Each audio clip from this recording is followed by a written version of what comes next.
வாழ்க வையகம், வாழ்க வையகம், வாழ்க வளமுடன். தாய் தமிழ் உறவுகள் அனைவரையும் மனம், வாக்கு, காயம் இவை மூன்றும் பொருந்துமாறு வணங்கி மகிழும் இந்த நல்ல தருணத்திலே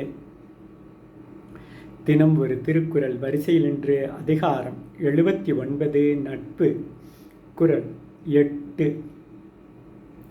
உடுக்கை இழந்தவன் கை போல ஆங்கே இடுக்கண் களைவதாம் நட்பு.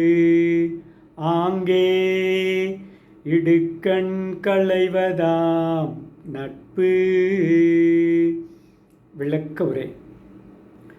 ஒருவர் உடுத்தியிருக்கக்கூடிய ஆடையானது உடம்பை விட்டு நழுவும்போது கைகள் எவ்வாறு அனிச்சையாகச் சென்று உதவுமோ அதுபோல நண்பர்கள் துயருற்றிருக்கும் காலங்களில் விரைந்து ஓடோடிச் சென்று உதவுவதே நல்ல நட்பின் அடையாளமாக இருக்கும் என்பதனை சொல்லி எளியேன் சாந்தகுமாரின் இந்த உரையை இனிதே நிறைவு செய்கின்றேன். செவிமடுத்த நீங்களும் உங்கள் அன்பு குடும்பத்தினரும் பரிபூரண உடல் நலம், பொருள் வளம் ஓங்கி வாழவும், உங்களுடைய அன்பு செல்வங்கள் அளவற்ற கல்வி வளமும் உலகாலும் அறிவாட்சிமை திறமும் பெற்று மேலோங்கி வாழவும், உங்களுடைய இனிய இல்லறம் வையத்துள் வாழ்வாங்கு வாழ்பவன் வானுரையும் தெய்வத்துள் வைக்கப்படும் எனும் வள்ளுவனின் வாய்மொழியில் சிறக்கவும் எல்லாம் வல்ல மெய்ப்பொருளை தொழுது நிற்கின்றேன். நன்றி. வாழ்க வளமுடன்.